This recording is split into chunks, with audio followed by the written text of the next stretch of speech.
Tompo mila anao izay, mila mitenonao, mila mitohevitrao mba hanefana ny agidinay amin'ny mampitoro filazantsara amin'ny kristianina amin'ny mahavavy ny Kristy. Mitenena indray fa miaino anao izay. Ezekila toko fahatelo andininy fahavalo ambin'ny folo ka hatramin'ny faharaiky amby roapolo no isy ny afatry ny Tompo. Asiantsika manokana ny andininy fahavalo ambin'ny folo sy ny fahasivy ambin'ny folo. Vakiko amin'ny anaran'ny Tompo indray mandeha ny andininy fahavalo ambin'ny folo sy fahasivy ambin'ny folo. Raha hoy izao amin'ny ratsy fanahy, ho faty tokoa ianao ary tsy mananatra azy ianao na miteny ananatra ny ratsy fanahy ialany amin'ny lala ny ratsy hamonjena ny hely dia ho faty amin'ny herin'ny any ratsy fanahy. Nefa diniko amin'ny tananao ny rano, fa raha mananatra ny ratsy fanahy kosa ianao ka izy no tsy mety miala amin'ny faharatsiny sy amin'ny lalany ratsy dia ho faty amin'ny herin'ny any izy fa ho voavonjinao ny fanahinao. Mbo hevitra badintsika avy amin'izany dia hoe ny fomba mahomby hitaomana tsirairay ny olona manodidina antsika ho an'i Kristy. Fomba mahomby hitaomana ny olona tsirairay ny olona manodidina antsika mba ho an'i Kristy. Raha tsorina mantsy ilay andininy fahavalo ambin'ny folo fahasivy ambin'ny folo dia zao manodidina antsika na ny mpiray takoa amintsika na ny mety ray aman-drenitsika, ny mpiray vodirindrina amintsika, ny mpiara-mianatra, ny mpiara-miasa, ny olona san'Andriamanitra mifanarasaka amintsika dia tsy loza amin'izay izy olona mpivavaka efa mety hanompo ary indrindra olona ratsy fanahy. Io zany zao ilay tenenin'Andriamanitra hoe eny rehefa hitoetra amin'ny faratsym-panahy ny olona ka hafanenin'Andriamanitra dia hikapazy amin'izay. Raha tsy bebaka izy zany zao dia ho faty ny helony any izy. Fa fantatr'Andriamanitra hoe ianao dia efa nomeny fotoana, nomeny occasion fanerasera tamin'ny olona io, fa tsy miola taona ny olona mihitsy ho adinina aminao koa izy amin'ny tananao rano. Ary asa navarotsika an-tsaina izany hoe ho adin'Andriamanitra izany, ho adin'olona fotsiny any amin'ny komisariat rehefa manahira na any amin'ny fitsarana, maika fa ho adin'Andriamanitra. Inona zany no tokony ataontsika satria adidy mipetraka amintsika ka izany hoe mba mitaona ny olona koa na ratsy fanahy izy. Tadio fa isika tonga tamin'izany toeran'izany fony mbola tsy mivavaka ary matoanao tonga eto dia tsy maintsy nisy mitaony aminao zao. Faravakely midada zineny raha mbola kely ianao dia mety lasa indray anao variana dia mba zokonao indray angamba dia lasa indray anao dia namanao indray angamba. Zany le adidin'ny kristianina. Ary le diminitra ny sekola laty teo dia mampatsiahy misy hoe nisy olona nampatsiahy io na nisy tsy vita le azakazaka hoe enao fomba ny azakazaka zany. Dia resy lahatra le olona ka nanao azy. Nefa misy hevitra vitsivitsy.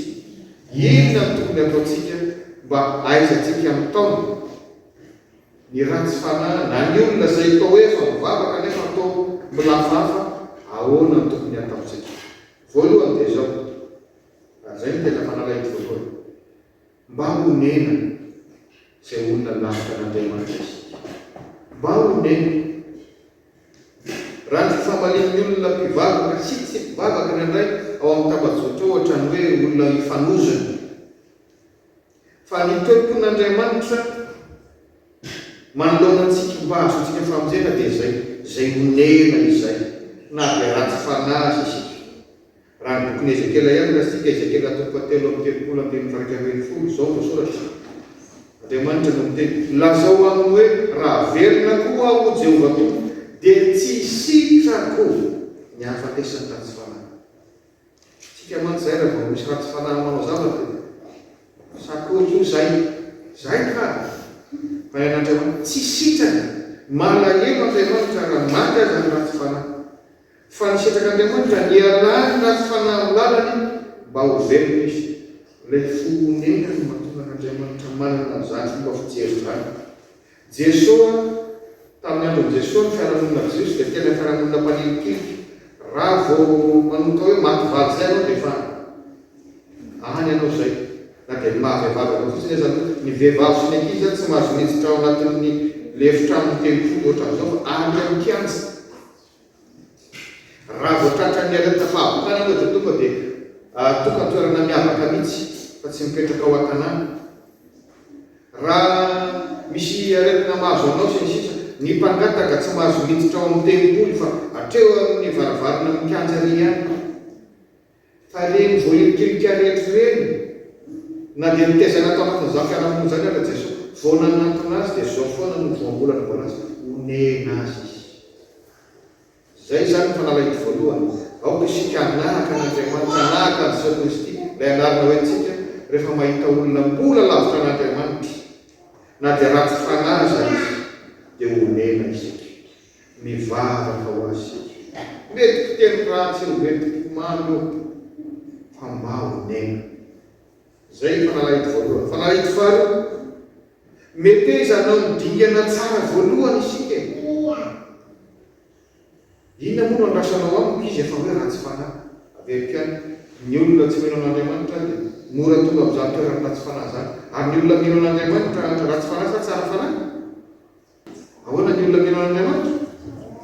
Tokony tsara fanahy ro siko tokony ihany. Fa mahita olona tsy tsara fanahy nefa milaza azy mivavaka. Dia ilay olona ratsy fanahy zany no andrasanao anao fiatsika tsara voalohany aminao.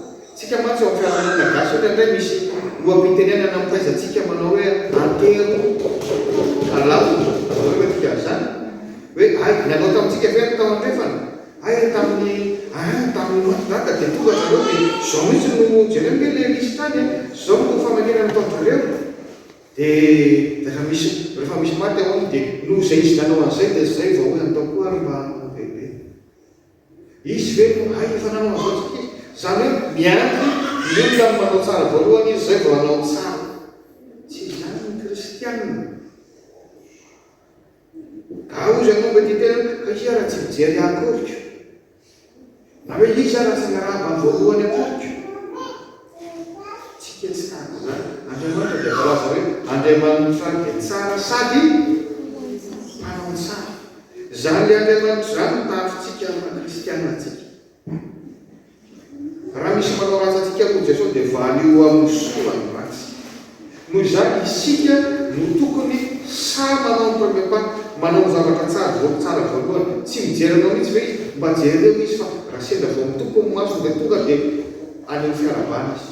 Efa faingeza be voalohany zay. Aleo ianao no manatona voalohany satria ianao no tsara fanahy. Ianao no manatona resaka voalohany raha afaka mirandra service ny fianarana tanora dia manao an'izany ina no azoko anampinanao. Mazava ho azy zany fa raha olona mpiavina avy ny ianao dia tsy azo antaniana vitan'izany mihitsy. Raha olona tsy manana fitiavana ianao tsy azo antaniana vitan'izany mihitsy. Nefa dia ambara hoe ho adin'Andriamanitra amin'ny tananao eny raha amin'ilay olona io hoe mba nataon'Andriamanitra mifanerasera taminy ihany ianao. Fomba fahatelo, aza maika ny ampanga. Itsika mbola vao hitaonan'ilay olona dia tonga dia vesanantsika efa le fepetra matatratsika hoe dia zao ajanonao no hitaoko vao mitondranao makany am-piangonana. Tsy olona manova olona. Andriamanitra rehefa ny anjaranao fotoana fotsiny. Aloha n'Andriamanitra no resaka aminy fa lasa ohatra ny fivavahana fitsaratsarany zany. Raha mbola miaraka amin'ny olona eny anao dia aleo mihitsy anao tsy mivavaka fa aleo ny tompony miresaka aminy. Ny mitaona no anjaranao. Esoro aloha iny akanjo iny, esoro aloha iny. Mitokoran'olo izy. Tompony mitaiza azy. Ezekela zany zao hoe dia nirahana hoe ny anjaranao dia manambara Ezekela. Mitohiny amin'ny tompo. Ny filazana hoe hafanenina amin'izao ny tompo. Ny tompo ilay maniraka manao hoe hafanenina dia mitsara azy.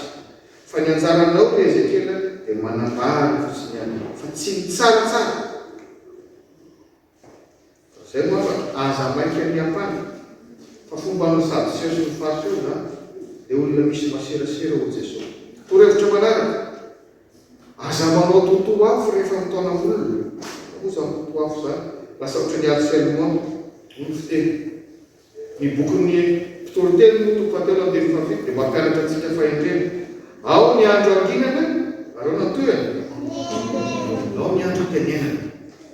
Fa tsy hoe fa pastera famtena tsy maintsy mitaonanao ny dia miteny azy foana anao, dia miteny azy foana anao. Asa mety eo ampinanakany io ngamba izy mitratrany hoe eny ty fa mampapalalo ty vary ty ty tsy afaka ty fa tratrariko hoe ahoana ihany ianao ty vavaka sa ty vavaka ianao ty. Nefa iny fotoana fiarahana misakafo eo an-dadavatena iny tena sary, iny tena maneho le hoe tena piraikarapo vavy fianakaviana. Eo le tena misy an'ilay antimité.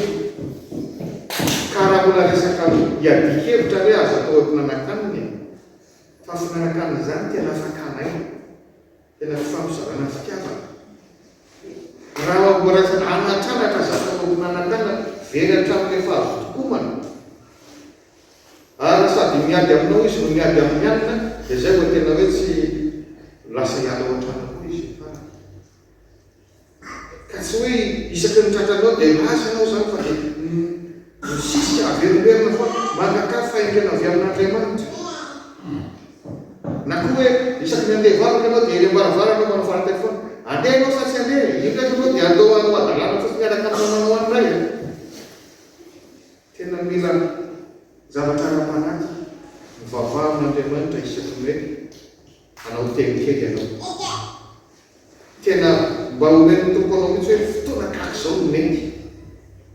Mipoepo entinao sapa ny olona dia raha tsy fanahy azy izy hoe misy fitiavana zany fomba fitaomanao zany, sa misy fitsarana zany, sa misy menace zany, sa misy fanozonana sahatsy zany. Angatao amin'ny hatramin'ny voambolana ampiasaina ho averim-piana. Hoy ny voalaza ao amin'ny Kolosianina 4:1-5, aoka ny fiteninareo ho amin'ny fahasoavana mandrakarivo. Areo ohatry ny laza soa mamy siro. Zany fiteny Paoly Malagasy rehefa tena hoe atonony tsara ny siro.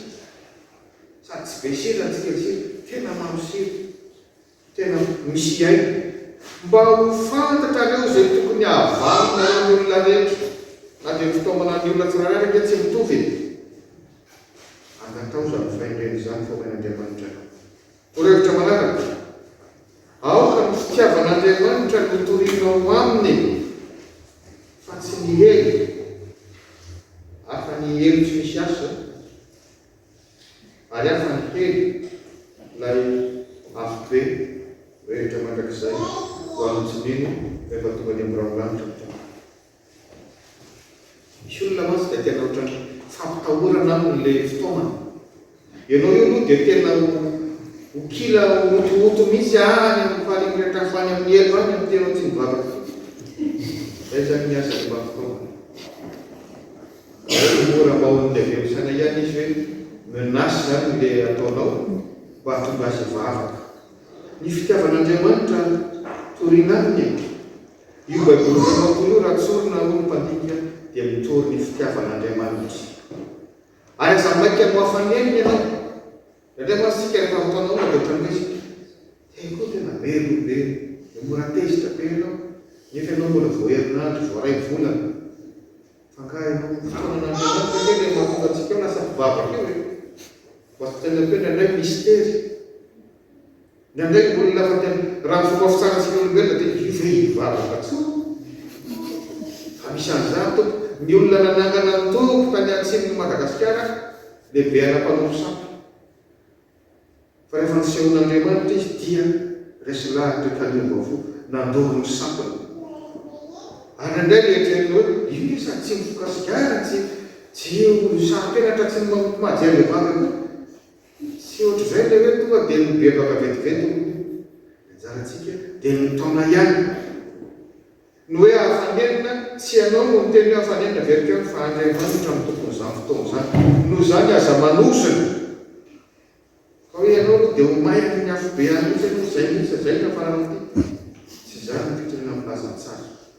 Manaraka, aty tena ngeza be rehefa miresaka amin'ny any satria mihaino tsara izy. Inge raha tsy miteny izay izy milaza aminao inteny na dia feheza tena fotsiny ary nataonao. Raha mangina izy manako any am-panatony iny alohan'ny matory izy no saintsaina n'iny any. zay tena tsara. Noho izany ny zavatra lazainy vavatsika tena voaraiky. Tena voaraiky rehefa tsy le totoa afo. Fa raha vao le totoa afo dia efa tsy maintsy izy fa dia zay le radio sy le darabila ozy. Ary rehefa miresaka ihany ka tsy resaka zavatra ratsy. Zay mantsy le izy. Le tsika ty fosafotsy io indray bebe resaka io. Aza ty mitafitra resaka ratsy. Ndray ihany no namany Sokraty, dia moa zany Sokraty zany filozofa greka zany. Tany taonjato fahadimy, taonjato fahaefatra talohan'i Jesoa Kristy tany, malasa be zany. Tsika rehetra samy mba nianatra filozofia tany am-pianarana, tsy maintsy voatonona tao ny anarana Sokraty zany. Tonga ny namana dia hoe fikafo fa resaka hoe hitantara zavatra aminao dia hoy Sokraty hoe alohan'ny hitantaranao amiko aloha dia aleo aloha misy fanontaniana anankitelo apetrako aminao. Ino zany fanontaniana zany? Hoy Sokraty, azonao antoka ve fa marina ny zavatra ho lazainao aho? Tena marina. Hoy le namana tino resaka hemoka aman'olona ka tsy fantatro ve fahamarinany a? Raha tsy azo antoka tsaratsara kokoa tsy miteny azy Sokraty. Fantaniana faharoa ny Sokraty. Tena tsara ve? Mahasoa ve le zavatra ho lazainao ato? Ndray le namany hoe tsy fantatro aloha fa arakaraka fahalasana azy fa le izy aloha tsy tsara e. Tsy mahazavatra ratsy ihany e. Ary hoy Sokraty na marina amin'ny fantaniana fahatelo. Tena ilaiky ve no alalako an'izany? Tena ilaiky ve? Dia ny anarana teo le namany tsy nateny intsony satria efa hitany hoe menompo ho tsy tafiditra zany afatra zany. Dia hoy Sokraty na marina, raha sady tsy azo antoka ny fahamarinana zavatra ho lazainao aho, ary tsy zavatra tsara, ary tsy dia tena ilaiky, aleoko ianao tsy mitantara izy amiko. Tapitra teo ny tantara. Ary mila mandray lesona amin'izany tantara marina ataon'i Sokraty zany sika. Zany le antsoina hoe l'histoire du triple filtre de Socrate.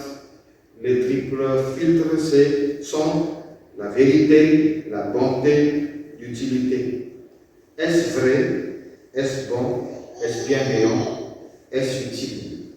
Rehefa tsy zay, aza miresaka fa ataony devoly fitaovana fotsiny sika mpitondra resaka ratsy, manimba fo sy manimba saina, manimba fifandraisana. Zay tena marina. Rehefa tsy miambina tsika dia zay. Ary atsika amin'olona fitiavana resaka koa indray na dia masoko ao samy voly eo dia ohatran'efa mandeha azy izy. Atao le vitsika hoe zavatra hafahafa mihitsy zany dia aloha tsy isy an'io. Fa madio dia tenenina madio. Ka tsika samy saintsaina zany tena marina ve dia lazaiko koa sady za koa zany dia emony fotsiny le tany dia tohizako koa ataony devony fitaovana. Rehefa tsy voamarina, rehefa tsy mahasoa, rehefa tsy ilaina, avelao. Mandany ny fotoananao koa zany. Tika mantsy nandray le tia miresaka hoe hoy ny ohabolana, boky ny ohabolana ny teny marina toy izy hoe tsy ilao zanoto. Rehefa sara dao ireky satria mantsika kamo manao zavatra, kamo manao raharaha, kamo hianatra, kamo mamaky baiboly, kamo mandalina zavatra mba tsaratsara na dia samy eo amin'ny teknôlôjia ao dia resaka be lehibe dia rehefa lany sujet dia farany manomporina sisa e. Tsy ilao zanoto zany tena misoratra masina. Rehefa resaka tsy mahasoa samy fotokorana fotsiny eo resaka foana ny lavabe. Samy mangataka fahendrena fa atao amin'ny tenin'Andriamanitra hitaona ny manodidina antsika satria. Ary mamarina azy dia ity, manana faharetana dia avelao Andriamanitra anao ny anjara. Raha tsy hoana dia zao ny anjarantsika amin'ny tao, ny anjarantsika maneho fitiavana, ny anjarantsika mikaly tsara ny fotoana, ny teny tokony atao, ny toe-potsika miatrika an'izany eo izany, ary indrindra ny mivavaka ny aminy an'izy an'Andriamanitra. Aza maika no hafaneniny ianao fa an'Andriamanitra izay fotoana izay. Ny fotoana an'Andriamanitra tsy fotoanantsika. Ny miteny amin'ny fitiavana.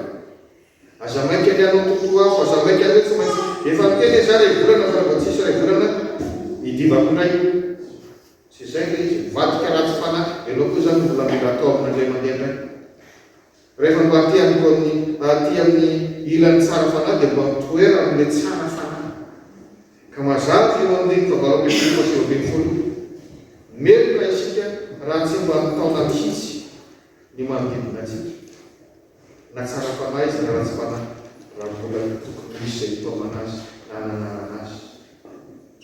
Ary fa tsy mahafoy amin'izany satria mila mahafoy fotoana zany mivavaka ho azy zany maneho fitiavana aminy na mety ho izy mety poteny ratsy mila ary mpaniratsira ny fivavahana izy dia tsaroa fa tsy maintsy zany ny fipetrany. Rehefa mpivavaka ianao namanao na niangonanao miaraka aminao zareo fotsiny tambajotra zareo zao no mahazo ny pasteur namatsika manao fampianarana dia samy mpamely azy daholo ny olona tsy mpivavaka lazazy fa tena mpandanaka famangasa tsy mahagaga. Itsika tsy hoe miteny lasy ny olona ka lasa miteny ratsy io, mivazavaza ny olona ka lasa mivazavaza. Raha ho ratsy fanahy ny olona dia aleo izy ratsy fanahy ihany fa ianao tsara fanahy valina misoa ratsy mahereza mitaona ny manodidina anao ho an'Andriamanitra fa adindo masina mipetraka amintsika izany ho azy ireo ny voninahitra. Amen.